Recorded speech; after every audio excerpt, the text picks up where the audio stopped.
I'm 63 years old, and I thought grief would be the hardest part of losing my mother, but it turns out the real pain came from the living, not the dead. My sister, Denise, and I grew up in a small rural cottage near the coast, a place filled with old quilts, cedar smells, and a jewelry box Mama kept on her bedside table for nearly 50 years. After she passed, our home felt quieter than I'd ever known it, like every room was holding its breath. I never imagined Denise would go through Mama's things while I stepped outside to speak with guests, but when I came back in, her hands were full, necklaces, rings, brooches, all stuffed into her purse. She didn't look sad. She looked satisfied. When I tried to speak, she brushed past me with a cold, "Well, I'm the eldest. It's only right." That moment lodged deep inside me. Not anger, not bitterness, just a quiet realization that something darker was unfolding. And when I discovered what Mama had hidden inside one particular piece, I knew the truth would surface in its own time. I always thought the hardest part of losing my mother would be the funeral itself, the part where you watch the last handful of dirt fall over the person who spent their whole life protecting you. But it turns out grief doesn't end at the cemetery gate. It follows you home. It slips through the door with you, sits in the corners of rooms you thought you knew, and waits for the quiet moments to settle itself heavy on your chest. That's how it felt when I walked back into Mama's house that afternoon, the same little white cottage where Denise and I had grown up. The sun was dipping low, casting this soft gold light across the living room rug, the same rug Mama used to sit on to fold laundry while humming old hymns under her breath. For a moment, I stood in the doorway just listening to the silence. It was too still, too final, like the house itself realized she wasn't coming back. I clutched my purse a little tighter and stepped inside, letting the screen door close behind me. The smell of the house, lemons, cedar, and that faint sweetness from her lavender candles hit me so hard I had to pause. My throat tightened. I pressed my hand to the wall the way I used to steady myself during her long illness. Even in death, she felt close. Too close and too far all at once. I thought I'd get a few minutes alone with her things. I thought I could take a slow walk down memory lane, touch the little quilt she made for me when I was a girl, look at the porcelain birds she collected from yard sales. Just breathe my way through the first steps of letting go. But I wasn't alone. I heard drawers opening, sharp, fast, almost impatient. And then I heard her voice. "Denise. Just trying to find the important stuff," she called from down the hall. Before things get misplaced. My heart sank, and not in the dramatic way you see on television. More like a slow slide, like something inside me tipping off balance. I walked toward Mama's bedroom with my pulse picking up, but I told myself not to jump to conclusions. Grief makes people move strangely, speak strangely, cling to things. Maybe she was just checking on paperwork, Mama's will, her life insurance, the stack of old bank statements she kept in a shoebox. But the moment I reached the doorway, I knew it wasn't that. Denise was standing at Mama's dresser with her back to me, drawers gaping open like pulled teeth. Her purse sat on the bed, wide open, bulging with something heavy. And on the bedspread, neatly laid out like merchandise on display, were Mama's rings, her bracelets, her brooches, all the little pieces she'd worn through every stage of her life. Except not all of them. The jewelry box, the old carved walnut one Mama kept on her nightstand, sat open on the bed, the velvet inside mostly empty. And the items missing weren't random. They were the most valuable ones. The gold wedding band my father had given Mama in '63. The pearl brooch Mama wore to church every Easter. The ruby ring Mama never let us touch, not because it was expensive, but because it was a gift from her grandmother. My voice caught in my throat. "Denise, what are you doing?" She didn't even turn around fully, just glanced over her shoulder with a tight smile. "Taking what's mine." Her tone was breezy, casual, like she was grabbing leftovers from a family dinner. Not like she was rummaging through our mother's things a few hours after we buried her. I took a step closer. "Mom didn't say." She didn't have to. Denise interrupted, snapping the jewelry box shut with a sharp click. I'm the eldest. You know how this works. A sting hit my chest. Old. Familiar. Denise had used that same line our whole lives. When she grabbed the top bunk as kids. When she got to choose the radio station in the car. When she insisted on taking Mama to appointments without me because she knew how to handle things. But today it sounded different. Harder. Hollow. Greed wrapped in entitlement. I breathed slowly through my nose, trying to keep my voice steady. Denise, maybe we should slow down. We just got home from the funeral. This isn't what Mom would have wanted. She rolled her eyes and turned back to the dresser, scooping another pair of earrings into her purse. Oh, please, Linda. Not everything has to be sentimental. Some of us are realistic. The emotional spike hit hard, not anger, but hurt. Deep, sinking hurt. Watching someone treat Mama's memories like clutter on a clearance shelf felt like being scraped raw from the inside. I sat on the edge of the bed, trying to steady myself, staring at the empty spaces inside the jewelry box. Mama used to say every piece had a story, even the cheap ones. The brooch she bought after her second miscarriage, the necklace Daddy saved 3 months' salary to buy, the little silver pendant she wore while gardening because she said it reminded her of sunshine. Those stories weren't here anymore. They were buried in Denise's purse. I reached out and touched the jewelry box lid, feeling the carved flowers under my fingertips. A soft, reflective moment washed over me.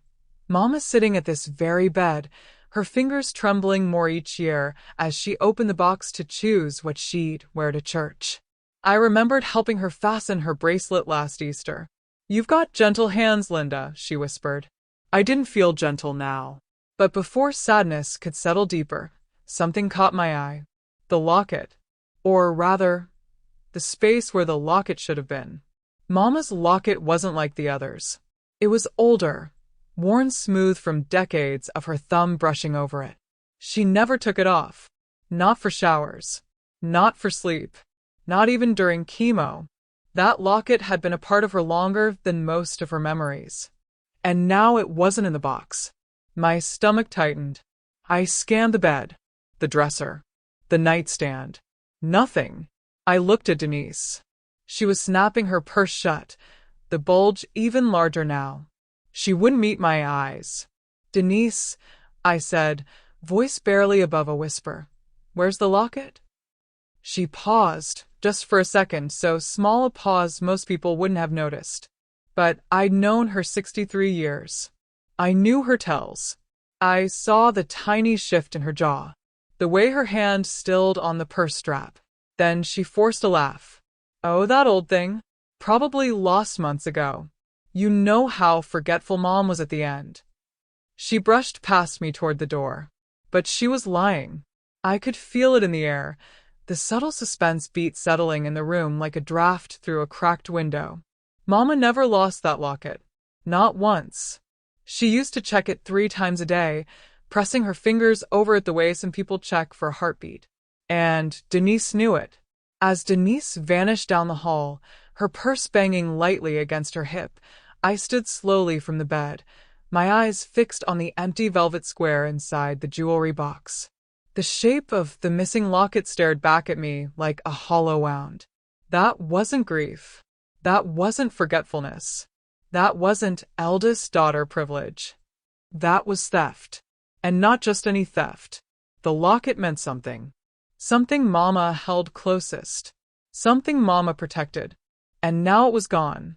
As the sun dipped fully below the horizon, shadows stretching long across the bedroom walls, I felt the first cold wave of truth whisper through me.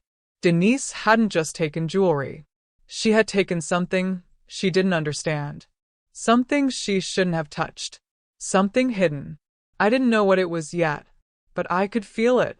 Like a thread tugging tight. Like a door creaking open just a crack. And somewhere in the back of my mind, Mama's voice, soft, steady, certain, seemed to rise. Pay attention, Linda. Not everything is what it seems. The air felt heavier. The room felt smaller. The jewelry box felt emptier. And the absence of that locket, that was the loudest silence of all. Cliffhanger. When I lifted the jewelry box to put it back on Mama's nightstand, something slid beneath it, a thin imprint on the wood shaped exactly like the locket's chain. Mama had worn it until the day she died. So, how did it end up here? And why wasn't it in the box? Whatever Denise took, it wasn't just jewelry. And the truth about that locket was only beginning to show its shadow. I didn't go after Denise right away. I stood there in Mama's bedroom for a long moment, my fingers brushing lightly over the empty velvet square where the locket once rested. That small indentation felt deeper than it should have, like a missing heartbeat, like someone had carved a hollow right into the fabric of the family. The room felt different now, as if the air itself had shifted, carrying something I didn't yet understand. But grief has a way of slowing a person down. So I took a breath, steadying myself, and walked down the hallway toward the living room, listening for the familiar cadence of my sister's voice. It didn't take long to find her. She was in the kitchen now, pulling open cabinets and drawers as if she were the one who lived there all these years. The sound of silverware clinking, with sliding, hinges squeaking, all of it felt intrusive, like she was rummaging around inside my rib cage. "Denise," I said quietly as I entered the doorway. "We need to talk." She didn't turn around. "About what?" "The locket," I replied. Her shoulders stiffened, just for a second, barely noticeable unless you'd grown up studying her moods. Then she let out a loud, theatrical laugh, tossing her head back like I'd told the funniest joke she'd heard all year. "Oh, Linda," she said, wiping a mock tear from her eye, "you really are too emotional to remember things clearly after a funeral." Her words hit harder than she expected. Not because of what she said, but because of how easily it came out, smooth, practiced, familiar. Denise had been talking down to me since we were children. She always prided herself on being the strong one, the responsible one, the one Mama relied on. And maybe she was, once upon a time. But somewhere along the way, that confidence turned into arrogance. "Denise," I said again, keeping my voice steady, "I'm not confused. I know what I saw." She turned slowly, arms crossed, her chin tilting upward the way she did whenever she wanted to claim a high ground that didn't exist. "You didn't see anything," she said flatly. "Mom took that locket off weeks ago. She probably misplaced it." A spike of frustration rose in my chest. Not anger yet, not the boiling kind, but the sharp sting of being dismissed by someone who knows your history too well. I swallowed, reminding myself to stay calm. "She never took it off," I whispered. "Not even in the hospital." Denise shrugged. "Well, she wasn't herself at the end. You know that." She said the words slowly, deliberately, like she was teaching me something. Like I was fragile. Like grief had wiped my memory clean, leaving her to handle things, the way she always claimed she did. I took a step into the kitchen, my eyes steady on hers. "Denise, just tell me the truth. Did you take it?" She rolled her eyes dramatically, turning back to the drawers. "Goodness, Linda. Why do you always make drama out of nothing? I told you Mom wanted me to have her jewelry, and if the locket was here, I would have seen it. But you didn't see it," I said quietly, "because it wasn't in the box." She let out a sharp breath, slamming the drawer a little harder than necessary. "You're imagining things," she snapped. "You always do this. Always acting like you know the sentimental meaning behind everything. Maybe if you visited more, Mom would have given you her things." That one landed deep. The way she said visit carried weight, a dig aimed straight at the softest part of me. I visited Mama every week. I brought groceries, sorted mail, cooked lunch. But Denise visited with a different kind of presence, fast, bossy, loud, and yes, less often, but she carried herself like her visits meant more. I felt myself shrink inside. Just a little. Old habits dying slowly. Soft, reflective moment. I thought of the afternoons sitting at Mama's kitchen table, sipping tea while she told me about the garden, the birds, the recipes she wanted to try again someday. I thought of the mornings I brushed her hair when her hands trembled too much to do it herself. I thought of the night she whispered that she felt safe with me, that she felt held. Denise hadn't been there for those moments. She didn't know the softness of Mama's last days, how fragile she'd become, how gently the world needed to be handled around her. But Denise liked the loud moments, the public ones, the ones people could witness. I blinked slowly, pulling myself back to the present. Denise, I tried again. I'm not accusing you of anything. I just want to find it. It meant something to her. You know it did. She scoffed, waving her hand dismissively. You sound ridiculous. The words had edges. Sharp ones. She said them without even looking at me. And that right there, that was the subtle suspense beat. The shift. The quiet realization that I was no longer speaking to a grieving sister, but to someone who had already built her own version of the truth. She wasn't searching for the locket. She wasn't even thinking about Mama. She was defending her prize. I stood there in the doorway, watching her move around the kitchen, pulling out napkins, sorting through paperwork, even tossing old bills into a plastic bag she'd brought. She didn't belong here, not in the way she was acting. She felt like an intruder, a thief wrapped in family familiarity. My chest tightened with a quiet, contained ache. I forced myself to step away, knowing I'd get nowhere if I kept pressing. Denise wasn't the type to admit fault, and I wasn't in the state of mind to keep absorbing her barbs. I walked back toward the bedroom.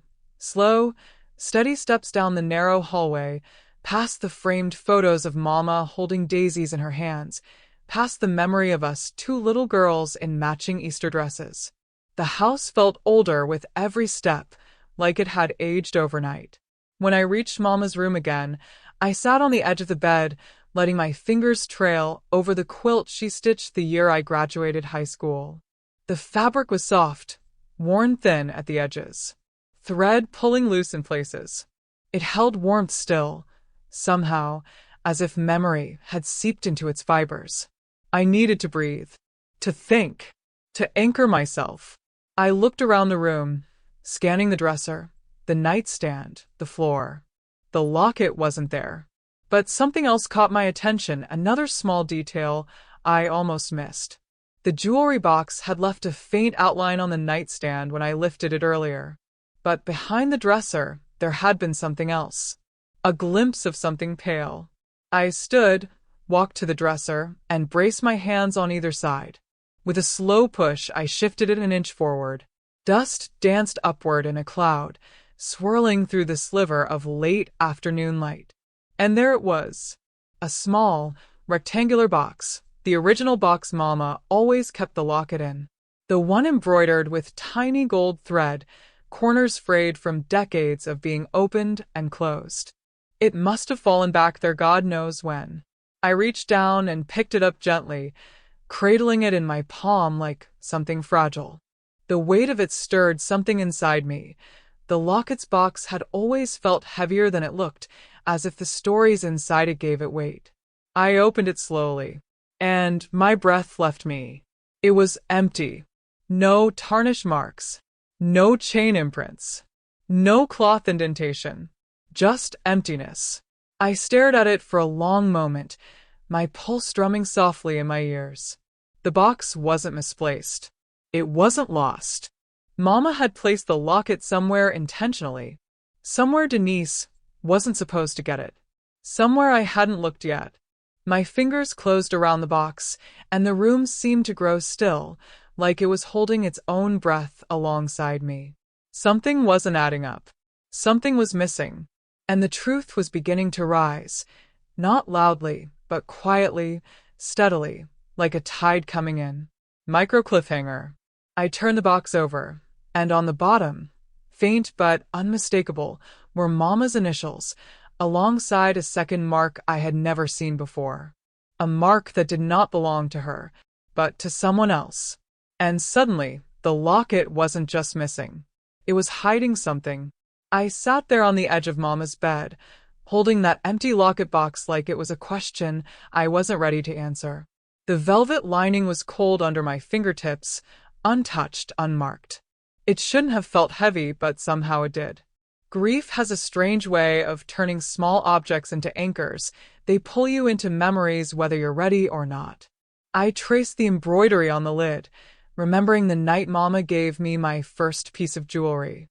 I was 11, sitting cross-legged on this very quilt, and she told me that family wasn't about who spoke the loudest, it was about who listened the longest.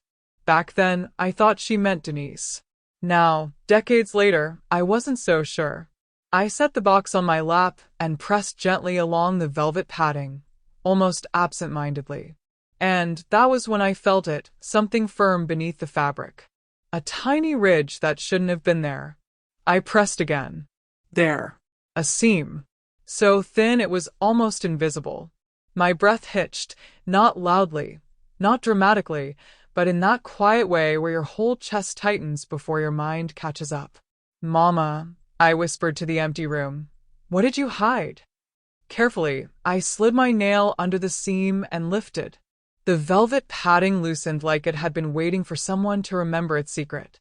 A soft ripping sound, small, delicate, like old paper breaking its silence after years spent untouched. Behind the padding was a tiny slit, barely wider than a finger, and tucked inside it was an envelope. Not white, not new, old, yellowed at the edges, softened with time. Folded twice. Perfectly. Intentionally. My name was written across it in Mama's handwriting. To Linda only. My throat closed. Mama had a way of writing my name like she was saying it out loud. Looping L, long tail on the a soft curve to the D, like she never wanted to rush it. Seeing it there made something inside me tremble. I lifted the envelope with both hands, afraid it might crumble. For a moment, the room felt smaller, the walls closer, the air thick with that familiar scent of lavender oil Mama kept in her dresser drawer. I swear I could hear her hum, soft, slow, the melody she used to soothe us when we were young. My heart knocked against my ribs as I opened the flap. The first line of the letter made my eyes blur instantly. My sweet Linda, if you're reading this, it means I'm no longer beside you. That alone nearly broke me. I closed my eyes, letting the grief wash through me. Not drowning, just rising and falling like a slow tide. A soft, reflective moment wrapped itself around me, reminding me that Mama always spoke gently, even in letters. She never rushed her words. She never rushed her love. When I opened my eyes, I continued reading. There is something I need you to know. Something I hid inside the locket when you were a little girl. It's not money. It's not an heirloom. It's a truth I didn't trust everyone to protect. A truth. My fingers tightened around the paper. I leaned forward instinctively, as if the letter itself might breathe. Denise would not understand it, and she may not accept it. But you always listened, Linda. You listened with your heart. That's why the locket has always been meant for you. My breath deepened. The slow, sinking realization that what Denise stole wasn't just sentimental, it was a message she was never meant to have. Mama continued. Inside the locket is a very small engraving. A number. I placed it there years ago. If you ever find yourself needing clarity or protection, take that number to the bank downtown. They will explain the rest. My pulse quickened, subtle suspense beating right behind my sternum. Protection. Bank. Engraving. What had Mama done? What had she prepared for? The letter shook just slightly in my hands. Not because of fear, because of something deeper. A quiet recognition that Mama had seen a truth long before I did. Maybe even before Denise did. I kept reading. You must not tell your sister about this. She sees things with her wants, not with her heart. The locket will guide you, Linda. And if it ever goes missing, the truth is already with you. My eyes froze on that line. If it ever goes missing, the truth is already with you. The words echoed through me, slow, steady, unmistakable. A quiet warning. A mother's foresight sharper than I ever realized. The emotional spike hit me full force then, not anger at Denise, not even sadness. Just a crushing wave of realization. Mama knew. She saw Denise for who she was becoming. She saw the greed forming around her edges long before I did. She'd hidden a secret in plain sight because she knew one day she might need to protect me. Not us. Me. I folded the letter back into my lap, staring at it as the room grew still again. The sunset outside shifted slowly, casting long shadows across the quilt, turning everything into shades of amber and gold. Mama used to say golden hour was when the truth showed itself, soft, but undeniable. I could feel something shifting inside me, too. A new steadiness. A sense of direction where grief had fogged everything just hours before. That's when the house creaked, one of those long, slow groans the old floorboards made whenever someone walked through the hall too quickly. I looked up. Denise's shadow passed along the wall. She was moving toward Mama's room again. I gently folded the letter and slid it into my pocket, my fingers trembling just slightly. I didn't want her to see it, not yet, not ever, if I could help it. Mama had written it to Linda only, and that alone felt sacred. When Denise stepped into the doorway, her voice was sharp. "Are you still digging through things?" she asked, arms crossed. I looked up at her calmly. "Just remembering." She narrowed her eyes at me, suspicious, impatient, irritated by a silence she couldn't control. "Well, don't make a mess. I'm almost done sorting everything." Sorting everything. Like Mama's life was a box of old receipts she needed to file. I said nothing. Silence was safer. Silence was strength. Silence, I realized in that moment, was something Denise couldn't stand. She huffed and left, muttering under her breath about how slow I always am. I waited until her footsteps faded down the hall before letting out the breath I'd been holding. The letter felt warm in my pocket now. Alive. Intentional. Like Mama's hand was still guiding me. I walked back to the bed and picked up the empty Locket box one more time, turning it in the fading light. That subtle engraving on the bottom, the second mark I didn't recognize, suddenly made sense. It wasn't random. It wasn't decorative. It was a clue. Mama had been leaving me a trail long before I ever thought I'd need one. And now the locket wasn't just missing. It was the key to something Mama entrusted to me, and only me. As the last bit of daylight slipped behind the trees outside, I pulled the letter from my pocket and read the final line again. Slowly, carefully, letting every word settle into me like truth always does. If the locket ever goes missing, the truth is already with you. I closed my eyes, feeling the weight of that sentence deepen inside me. Mama wasn't lost. Her voice wasn't gone. She was right here, speaking through paper and time and foresight. And Denise had no idea what she'd overlooked. Micro cliffhanger. I stood up, walked toward the dresser mirror, and held the letter close to my chest. In the mirror's reflection, behind my shoulder, I noticed something surprising. The imprint of the locket's exact outline, not on the box, but on Mama's nightstand, in a spot Denise never touched. And suddenly, everything began to shift toward its truth. I didn't sleep much that night. The letter lay on my bedside table, half folded, half open, like it was breathing. Every time I closed my eyes, I saw Mama's handwriting, those loops and gentle strokes, the steady hand of a woman who lived a patient life. The words, "If the locket ever goes missing, the truth is already with you," echoed softly in the dark like a whisper meant only for me. I wasn't sure what truth she meant yet, but I knew one thing for certain. Charging into Denise's house or accusing her to her face would do nothing. Denise was the kind of person who grew louder when confronted. And louder people rarely hear the truth, especially when it's quiet. So, I decided to move quietly myself. By morning, I had a plan, not a dramatic one, just small steps, soft steps, the kind Mama would approve of. I put on my coat and stepped outside into the cool morning air. The sun hadn't fully risen, but a soft gold was spreading across the sky, turning the dew on the grass into tiny sparks. It felt like the world was trying to remind me that clarity always comes after darkness. I walked 2 houses down to Mrs. Callahan's place, Mama's old friend, our longtime neighbor.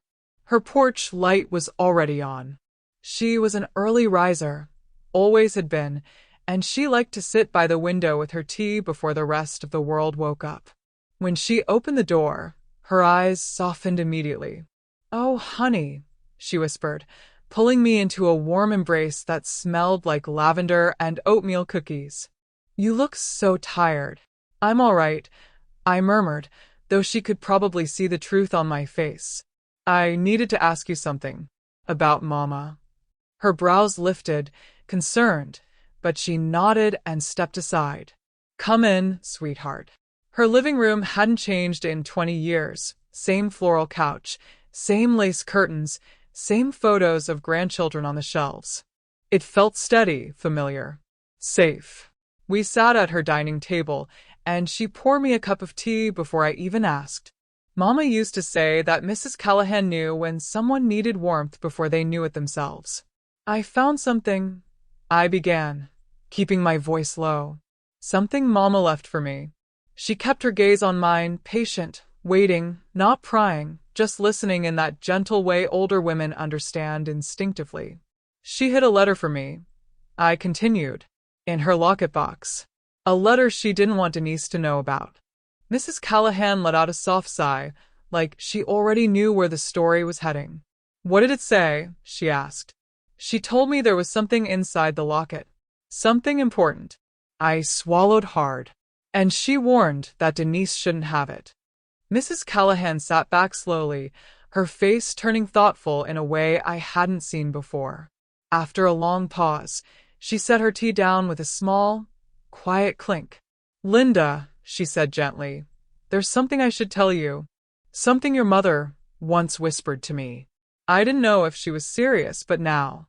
Her voice drifted off for a moment, gathering memory. "One afternoon, maybe 6 or 7 months ago," she continued, "your mother and I were sitting on her porch. She was holding that locket of hers, turning it over in her hands like she was weighing it. My heart pressed against my ribs. She said, 'There's something Denise must never claim as hers.'" The words dropped between us like a pebble into still water, soft but deep, rippling through me. I leaned forward. "She didn't explain?" Mrs. Callahan shook her head slowly. She just looked out at the yard with this sadness. Not worry. Sadness. Sadness. Not fear. Not anger. Sadness. As if Mama already knew that the person she needed to protect me from wasn't a stranger, but her own daughter. An emotional spike rose in me, shame and grief and clarity blending all at once. I didn't want Denise to be the villain in Mama's life story. I didn't want that. But Mama had seen something long before any of us did. My hands trembled around the tea mug. Mrs. Callahan reached out, resting her warm hand over mine. "Your mother trusted you the most," she said softly. "You need to trust whatever she left for you." I nodded slowly, the weight of her words settling into my chest like a steadying anchor. When I left her house, the sun was higher in the sky, bright but not harsh. I walked back to Mama's home with a sense of direction, quiet but sure. I wasn't ready for answers. Not yet. But I knew I needed to look deeper. I spent the late morning sifting through everything Mama kept in her room, not rummaging, not tearing through drawers like Denise had, but gently, respectfully. I touched each object like I was greeting an old friend. Every scarf still held her perfume. Every book had a folded corner where she left off reading. Every drawer carried a story. Then my eyes landed on the nightstand again. That faint outline of the locket's shape, the same one I noticed last night. I knelt beside it and ran my fingers along the wood grain. The imprint was subtle, but unmistakable. A perfect oval, worn into the finish over years of resting there every night. The outline looked like a memory burned into the furniture itself. It told me two things. 1. Mama kept the locket beside her every night. 2. It hadn't been moved long ago, only recently. Which meant Denise didn't take it weeks back or months back. She took it yesterday. After the funeral. After Mama was laid to rest. A quiet anger stirred in me. Not loud, not fiery, but deep, steady, the kind that doesn't spill out. The kind that waits. The kind Mama had taught me to control. Subtle suspense slipped into my chest like a cold draft. If Denise had the locket, and Mama hid something inside it, did she even realize what she carried? Or was she bragging without knowing she held something she had no right to? Afternoon settled in like a soft blanket. The shadows stretched long across the carpet. I took the letter out again, rereading Mama's words, committing them to memory. Each line felt like a guiding hand on my back. By evening, I needed air.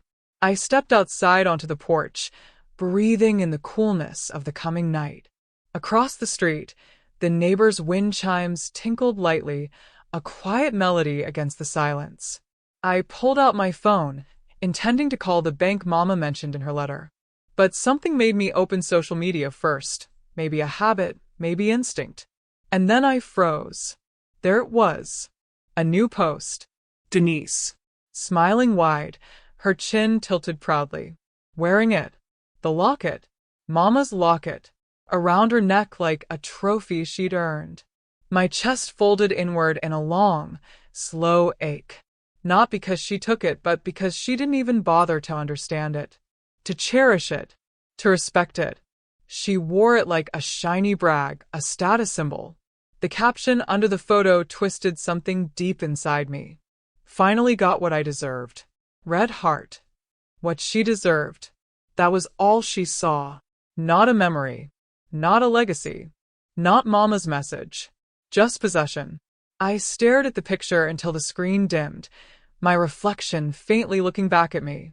The porch light flickered on overhead, casting a warm glow on my hands. My pulse steadied. The truth wasn't lost. It wasn't stolen. It was still with me, just like Mama promised. But Denise had absolutely no idea what she'd overlooked. Micro cliffhanger. My phone buzzed again, another notification. This time, a private message. From someone I didn't recognize. And it read, "Linda, you need to know something about that locket." I didn't sleep much after receiving that anonymous message. I read it over and over again, just one single line that felt like a door cracking open into a room I'd never stepped inside. "Linda, you need to know something about that locket." No name, no details. Just a quiet nudge in the same direction Mama's letter had already pointed me toward. By morning, I knew exactly what I had to do. The answer wasn't in Denise's house. It wasn't in Mama's drawers or jewelry box or in the hollow places where grief lives. It was at the bank. The bank Mama had mentioned so deliberately. The one she trusted enough to hide a secret with. I slipped Mama's letter into my purse, tucked neatly between my checkbook and an old grocery receipt I couldn't bring myself to throw away. The morning air was cool as I stepped outside, the sun just beginning to warm the tops of the trees. Birds chirped softly. It almost felt inappropriate, like they didn't understand the weight of what I carried. Inside the car, I took a deep breath and whispered something Mama used to say whenever a decision scared her, but she made it anyway. Forward is the only way through. The drive into town was quiet. Familiar houses. Familiar fences. Familiar cracks in the pavement from winters long past. Everything looked the same, but I didn't feel the same. Something inside me had shifted since reading Mama's final words. I parked outside the small red brick building, a modest bank with white trim and a faded blue flag that always hung slightly crooked. Mama had banked there her whole life. She trusted it. And that alone meant something. Inside, the air smelled like paper and dust and old carpet cleaner. A young teller greeted me with a polite smile, but I asked to speak to the manager. Not because I wanted to seem important, but because I carried something important. The manager came out after a moment, A man in his late 50s with silver hair and kind eyes. He introduced himself as Mr. Whitmer. "How can I help you today, Ms.?" "Linda," I said softly. "Linda Carver. My mother was Eleanor Carver." His expression changed instantly. A warm recognition. A gentle sadness. "Ah, yes. Your mother was a wonderful woman. I'm so sorry for your loss." "Thank you," I replied, my voice barely above a whisper. I think she left something here. Something I need to ask you about." He nodded, motioning toward a small office behind him. "Let's step inside." The moment the door closed, the calm fell heavy. Thick. Private. I took Mama's letter out of my purse and placed it on the desk with both hands. "My mother wrote this," I said. She mentioned a number, something engraved inside her locket. Mr. Whitmer read the note slowly, respectfully, never rushing. When he finished, he looked up at me with a mixture of surprise and quiet admiration. "I remember this," he said. "Your mother's personal instructions." He tapped the paper gently. A rare thing these days. "What did she arrange?" I asked, my pulse quickening.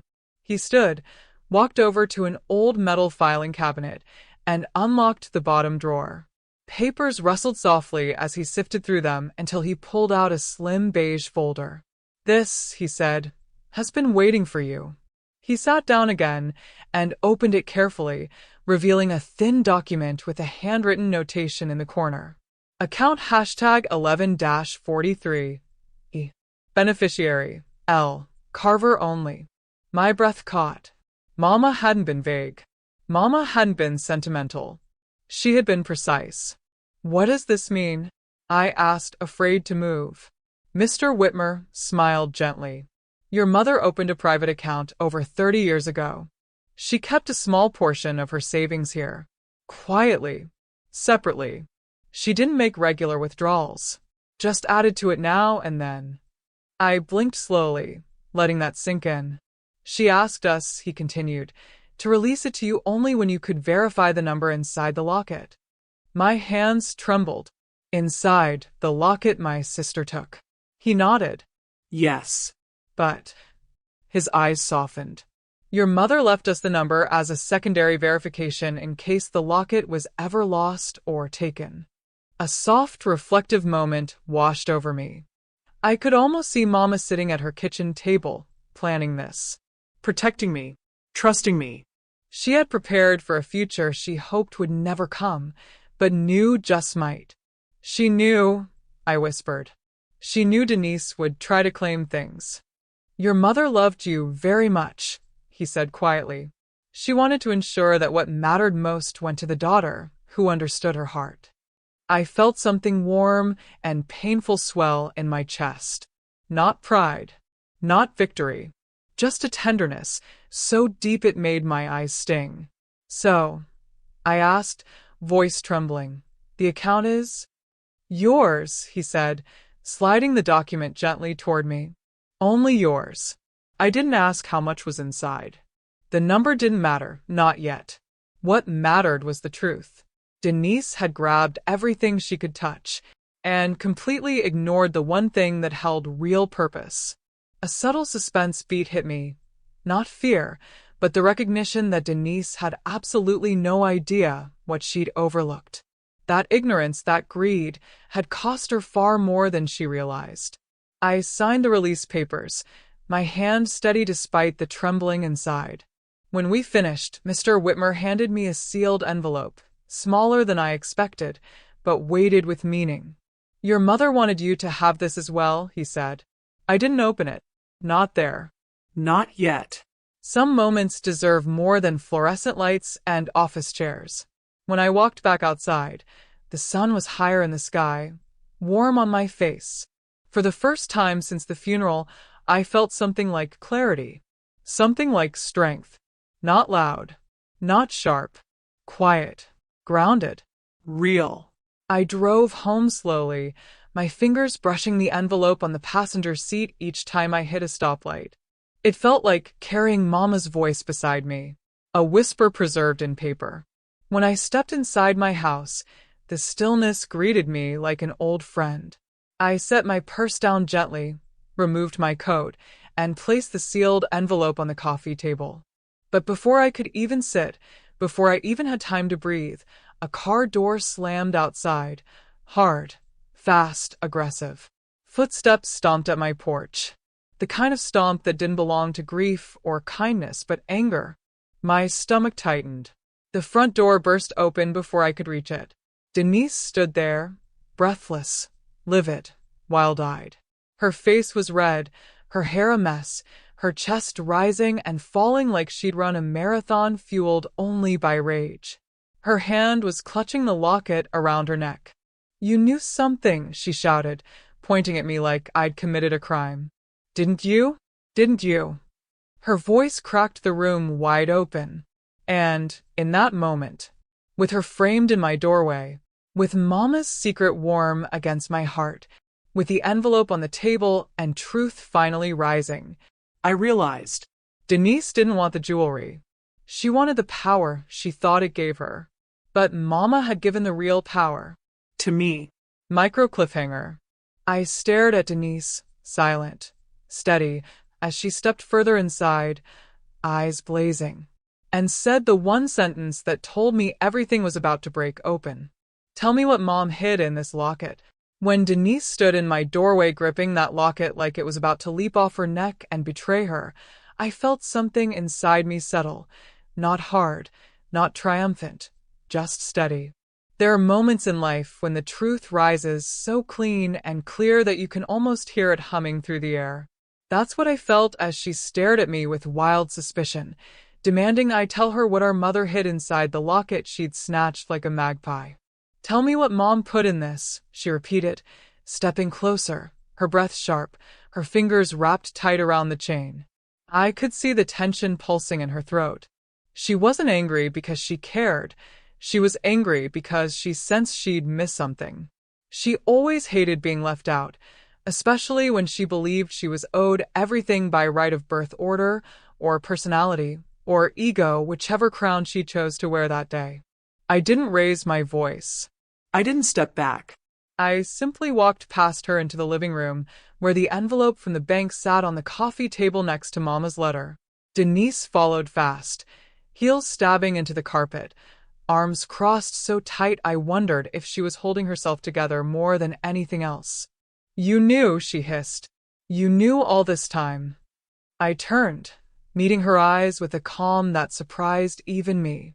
"Denise," I said softly, "the truth was never hidden from you. You just never bothered to look for it." She blinked, thrown off by the gentleness of my tone. She expected fire. I gave her a breeze. I picked up Mama's letter, the copy the bank had made for me, not the original, which I had tucked safely away. I held the paper between us, watching her eyes narrow as if she sensed the weight behind something she couldn't yet see. "Here," I said, extending it to her. "Read." She didn't want to at first. I could see it all over her face. Denise had the pride of a person who would rather be wrong than enlightened. But the fear of missing something valuable, pushed her forward. Her fingers snatched the letter from my hand. I watched her eyes skim the first lines, the ones where Mama addressed me with that warm tenderness. I saw her mouth tighten. With every sentence she read, the color in her face shifted, red to pale to something like disbelief. When she reached the part about the hidden engraving inside the locket, her jaw dropped slightly. And when she reached the line Mama had written so plainly, "If the locket ever goes missing, the truth is already with you," her shoulders slumped just enough for me to see the truth land. She finally understood. Mama hadn't chosen her. Mama hadn't trusted her. Mama hadn't left her anything of real consequence. Everything Denise snatched, every ring, every brooch, every bracelet, was sentimental, yes, but not purposeful. The one item with meaning, with instruction, with value, with Mama's truest intention, had been left for me. For the daughter who listened. For the daughter who showed up when no one watched. For the daughter who didn't make a show of love, but lived it quietly. Denise looked up at me, eyes watery with something closer to humiliation than sadness. "You're lying," she whispered, though the letter shook in her hands. "She wouldn't do that. She always said we'd share everything. She said. She said a lot of things to you," I replied gently. "And she said different things to me. That's how mothers are. They know their children. They love them differently because we are different." Her face twisted. "So, she trusted you more?" I didn't answer directly. I didn't need to. But she saw it in my silence. A sharp emotional spike tightened the air between us, her breathing quick, mine slow. She held the letter like it might dissolve if she blinked too hard. "Why didn't you tell me?" she demanded. "Because she asked me not to," I said simply. This was between her and me. And honestly, Denise, you didn't ask. You didn't even look at the locket before you claimed it. You just assumed it all belonged to you. She looked away then, jaw trembling, her fingers clutching the letter so hard the paper crinkled. I watched years of entitlement, resentment, and insecurity wash over her in a single breath. She wasn't just angry at me. She was angry at herself. And at Mama. And at the world for not handing her what she convinced herself she deserved. Soft, reflective moment. I looked at her. Not as the sister who hurt me, not as the woman who stole from our mother's memory, but as the girl I used to share a bedroom with. The one who braided my hair before school. The one who held my hand the first time I scraped my knee. We hadn't always been like this. But somewhere along the way, Denise learned to take before she asked, and I learned to let her until Mama decided something different. She finally looked back at me, eyes rimmed with guilt, fear, maybe even vulnerability. "So what now?" she whispered. "You going to take everything from me?" I shook my head. "I don't want anything from you, Denise. I never did." She swallowed, her throat bobbing. "Then why did she leave it all to you?" "Because she trusted me to handle it quietly," I said. "Without bitterness. Without revenge. Without trying to hurt you." I walked to the doorway and opened it gently. The sunlight spilled in across the floor, warm and calm. "You can keep the jewelry," I said. "All of it. Every piece. That was never the real treasure." Her face twisted in confusion. "Then what was?" I pressed my hand softly to my chest. "Mama's trust." Denise's breath hitched. I watched the words settle into her. Not like a slap, but like a mirror she couldn't turn away from. She looked down at the locket on her chest, suddenly realizing it never belonged to her in spirit, even if it hung around her neck.